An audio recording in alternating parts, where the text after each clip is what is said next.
बिस्मिल्लाहिर्रहमानिर्रहीम। अस्सलाम वालेकुम डियर स्टूडेंट्स, कैसे हैं आप सब। आज के इस शॉर्ट सी वीडियो में हमने बात करनी है अबाउट एमडीकेट कि एमडीकेट होती क्या है और एमडीकेट का टेस्ट कब होना है, कौन से स्टूडेंट्स ये टेस्ट दे सकते हैं, यानी एलिजिबिलिटी क्या है इसकी, और इसके टेस्ट में कौन से सब्जेक्ट के और कितने कितने एमसीक्यूज़ आ सकते हैं। ठीक है, सो सबसे पहले हम बात करते हैं एमडीकेट के हवाले से कि एमडीकेट की जो एब्रीवेशन है ये क्या है। So M for medical and dental college admission test. ठीक है, इस टेस्ट के ज़रिए से एक स्टूडेंट्स इस एबल हो जाता है, या जब ये स्टूडेंट क्लियर कर जाता है तो उसके बाद ये मेडिकल कॉलेजेस यानी जो गवर्नमेंट मेडिकल कॉलेजेस हैं या डेंटल कॉलेजेस हैं उनमें वो बच्चे सेलेक्ट हो जाते हैं और वो सीट अब अपने लिए रिज़र्व कर लेते हैं। ओके, इसके बाद हम बात करते हैं कि इस साल यानी 2024 को हमारे साथ कौन से डेट पर एमडीकेट का टेस्ट मुतवक्के है। तो आपने बेटा याद रखना है कि ये कभी कभी लेट भी हो जाता है, डिले भी हो सकता है। ठीक है, लेकिन अगर ये नम्स की हम बात करते हैं या एजे की बात करते हैं तो वो अपने फ़िक्स डेट पर होती हैं।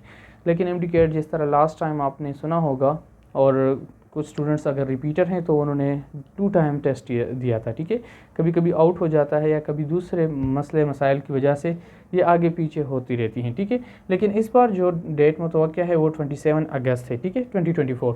एग्ज़ाम ड्यूरेशन कितने होती है, 3.5 आवर्स की होती है, यानी 210 मिनट्स का ये एग्ज़ाम होता है, जिसमें हमने एमसीक्यूज़ हल करने होते हैं 200 मल्टीपल चॉइस क्वेश्चंस। ठीक है, जिसके हर एमसीक्यूज़ के लिए हर क्वेश्चन के लिए 4 चॉइस मल्टीपल चॉइस क्वेश्चंस होती हैं। ठीक है, उसमें आपने एक सेलेक्ट करना होती है।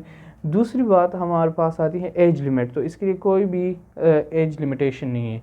अगर पासिंग मार्क्स की हम बात करते हैं तो आप पासिंग मार्क्स 65% आप ले लेते हैं तो आप पास हो जाते हैं। ठीक है, और आप एलिजिबल हो जाते हैं किसी भी मेडिकल कॉलेज में दाखिला लेने के लिए। अब दूसरी बात यहाँ पर हमने करनी है कि कौन कौन से जो फ्री एडमिशन लेते हैं, ठीक है, या जो गवर्नमेंट सीट्स होती हैं वो कौन से स्टूडेंट्स के लिए होती हैं, तो उस पर हमने बाद में बात करनी। ओके, दूसरी हमारे साथ बात आती है एलिजिबिलिटी क्राइटेरिया क्या है। कोई भी पर्सन दे सकता है, ठीक है, पाकिस्तानी भी दे सकते हैं और फॉरेन के यानी और सीज जो होते हैं वो भी दे सकते हैं। मेरिट क्राइटेरिया क्या है इसमें हमारे साथ, एमडीकेट के आपके 50% मार्क्स होने चाहिए। ठीक है, 50% मार्क्स हैं आपके। ठीक है, और एफएससी का इंक्लूड होता है 40% जो मार्क्स होते हैं। ठीक है, यानी जो एग्रीगेट निकलता है, और मैट्रिक का आपके लिए है 10%। उसके बाद एडिशनल मार्क्स कौन से स्टूडेंट्स को मिलते हैं, एडिशनल मार्क्स हाफिज़ कुरान को मिलते हैं। ठीक है, और उसके बाद स्पेशल स्टूडेंट्स को मिलते हैं on the basis of quota. ठीक है, कोटा के बेस पर इन दो में एडिशनल मार्क्स होते हैं। उसके बाद पैटर्न की बात करते हैं तो पेपर पैटर्न किस तरह होता है, जिसमें हमारे साथ 200 एमसीक्यूज़ होते हैं। ठीक है, 200 एमसीक्यूज़, उसमें बायोलॉजी के 68 एमसीक्यूज़ होते हैं। ठीक है, सबसे ज़्यादा किसकी है, बायोलॉजी के हैं। ठीक है, जिसमें 68 एमसीक्यूज़ होते हैं। केमिस्ट्री के 56 हैं, फिज़िक्स के 56 हैं, इंग्लिश के 20 हैं, एंड लॉजिकल रीजनिंग के 10 एमसीक्यूज़ हैं। ठीक है, इसी तरह ये हमारे साथ 200 एमसीक्यूज़ बनते हैं, और हर एमसीक्यूज़ के लिए 1 मिनट का टाइम होता है। अगर आप वो 10 मिनट्स आप काउंट करते हैं तो रोल नंबर लिखने में या आपको शीट्स अरेंज करने में लग जाते हैं। ठीक है, तो आपने पर मिनट 1 एमसीक्यूज़ करना होता है।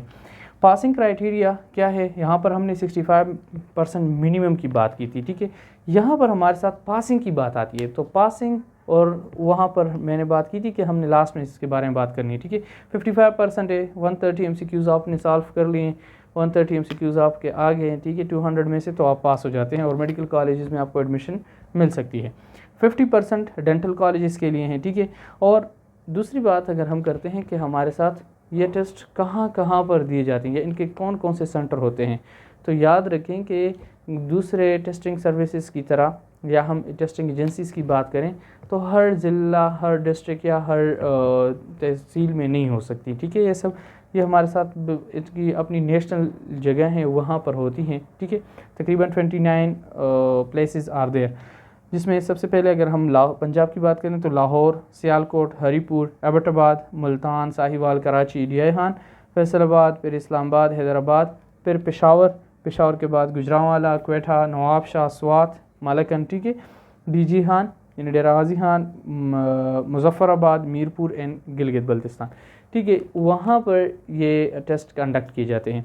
अब बात करते हैं कि कौन से स्टूडेंट्स यानी सीट रिज़र्व कर लेते हैं, ठीक है। जो हमारे साथ पासिंग क्राइटेरिया है वो तो बेटा पास हो जाते हैं, और वो किसी भी कॉलेज में अगर सीट्स बुक हो गई हैं तो वो प्राइवेट भी एडमिशन ले सकता है, ठीक है। आपको प्राइवेट एडमिशन लेने के लिए भी टेस्ट पास करना लाजिम है, ठीक है। अब दूसरी बात करते हैं लास्ट टाइम की, अगर हम रिज़ल्ट के बारे में बात करें तो वो तकरीबन 198 पर टॉप हुआ था, ठीक है, 198 पर, ठीक है। तो अब इस 198 का मतलब क्या हुआ कि जितनी मेरिट बनती है on the basis of merit फिर वो सीट्स बुक हो जाती हैं, जिस पर एक स्टूडेंट का तकरीबन ख़र्चा आता है एक साल का, या हम अगर उस एक सेमेस्टर की बात करते हैं तो फिर यही 48 और 50 तकरीबन, इसी तरह अगर हम ज़्यादा खर्चा डाल लेते हैं तो 1 लाख तक आ जाती है, ठीक है, पर ईयर।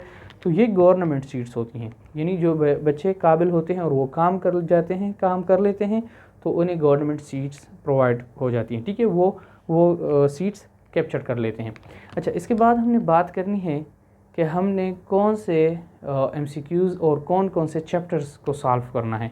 तो ये बहुत ही अहम बात है, क्योंकि आपके साथ फर्स्ट ईयर के अगर हम बायोलॉजी की बात करें तो 12 चैप्टर्स हैं, अगर हम सेकेंड ईयर की बात करें तो 14 चैप्टर्स हैं। अब एक बच्चा 12 और 14 चैप्टर्स को स्टडी नहीं करता, ठीक है, उसको चाहिए कि वो सेलेक्टिव स्टडी करे। सेलेक्टिव स्टडी के लिए वो क्या करेगा, MDCAT की वेबसाइट को ओपन करेगा। MDCAT के वेबसाइट के बाद वो देखेगा कि इस बार कौन से सिलेबस आया हुआ है, यानी इस बार वो कौन से चैप्टर से MCQs का आना है, ठीक है। तो आपने सेलेक्टिव स्टडी करनी है। फॉर एग्जांपल अगर हम फर्स्ट ईयर की बात करते हैं बायोलॉजी की, तो उसमें सेलेक्टिव चैप्टर्स बायो एनर्जेटिक्स है, ठीक है, इवोल्यूशन भी है हमारे साथ, इसी तरह सारे चैप्टर्स नहीं हैं। तो सेलेक्टिव स्टडी की वजह से आपके पास टाइम भी बहुत रहता है और आप सारे MCQs भी हल कर पाते हैं। दूसरी वीडियो में हमने इंशाल्लाह बायोलॉजी के MCQs को स्टार्ट करना है। सबसे पहले हमने सेलेक्टिव चैप्टर्स की बात करनी है फर्स्ट ईयर की, और उसके साथ साथ ही सेकेंड ईयर की, एंड आफ्टर दैट हम थोड़े MCQs को भी सॉल्व करेंगे। यहाँ तक अगर आपके जहन में भी कोई भी क्वेश्चन आता है या यहाँ तक आप समझ नहीं पाए तो आप कमेंट सेक्शन में क्वेश्चन पूछ सकते हैं। अल्लाह हाफ़िज़, अपना बहुत सारा ख्याल रखें।